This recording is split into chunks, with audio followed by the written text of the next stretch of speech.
എടാ, ഈ റീലിനി സ്ക്രോൾ ചെയ്യാതെ കാണുവാണെങ്കിൽ നീ വലിയൊരു അപകടത്തിന് രക്ഷപ്പെടും.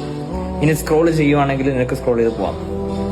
എന്താ പറയാൻ പോകുന്നത് വെച്ചാല്, എടാ, നമ്മൾ സാധാരണ പൊതുവെ നമ്മുടെ കൂട്ടുകാരായിട്ട് ഇരിക്കുമ്പോൾ നമ്മൾ പരസ്പരം നമ്മുടെ കൂട്ടുകാരെ കളിയാക്കുന്ന ഒരു ശീലം നമുക്കുണ്ടാവും. പൊതുവേ നിസ്സാരമായിട്ട് കാണുന്ന ഒരു സാധനമാണ് കളിയാക്കല്. ചിലപ്പോൾ അവന് ഒരു കുഴപ്പം ഉണ്ടാവില്ല, നമ്മൾ കളിയാക്കുന്നില്ല, അവന് വലിയ ഇതൊന്നും ഉണ്ടാവില്ല. പക്ഷെ ആ കളിയാക്കുന്ന സമയത്ത് തന്നെ മനസ്സ് വേദനിക്കുന്നുണ്ടാവും. അവന് നമ്മൾ കളിയാക്കുന്നവന് കുഴപ്പമില്ലെങ്കിലും നമ്മൾ കളിയാക്കുന്ന സമയത്ത് എൻ്റെ മനസ്സ് വേദനിക്കുന്നുണ്ടാവും.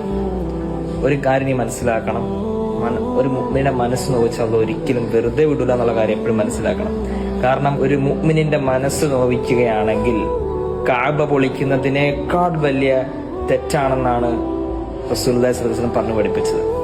കഅബ ഷരീഫ് പൊളിക്കാൻ പോയ അസ്ഹാബുൽ ഫീൽ, ആനപ്പടയാളികൾ അല്ലാഹു സുബ്ഹാനഹു വ തആല നശിപ്പിച്ച സംഭവം ഖുർആനിൽ പറയുന്നുണ്ട്. നീ അപ്പം അതിനകത്ത് ചിന്തിക്കാനുള്ള ഒരു കാര്യമുണ്ട്. കഅബ പൊളിക്കാൻ യാത്രയെ തന്നെ അല്ലാഹു സുബ്ഹാനഹു വ തആല അവരെ നശിപ്പിച്ചു കളഞ്ഞു. അപ്പൊ നീ മനസ്സിലാക്കണം, എന്ത് ഒരു മുഅ്മിനിന്റെ മനസ്സ് നോവിക്കൽ അത്ര നിസ്സാര കാര്യമാണോ എന്നുള്ള കാര്യം മനസ്സിലാക്കണം. അല്ലാഹ് ഒരിക്കലും വെറുതെ വിടൂല. അല്ലാഹുമായിട്ടുള്ള ഏത് ഇടപാടും അല്ലാഹ് വെറുതെ വിടും. പക്ഷെ മനുഷ്യനായിട്ടുള്ള ഇടപാടുകൾ അവന്റെ മനസ്സ് നോവിച്ചിട്ടുണ്ടെങ്കിൽ അല്ലാഹ് ഒരിക്കലും അവനെ വെറുതെ വിടൂല. അതുകൊണ്ട് നിങ്ങൾ ആ കാര്യം ഒന്ന് ഗൗരവത്തോടെ നിങ്ങൾ എടുക്കണം.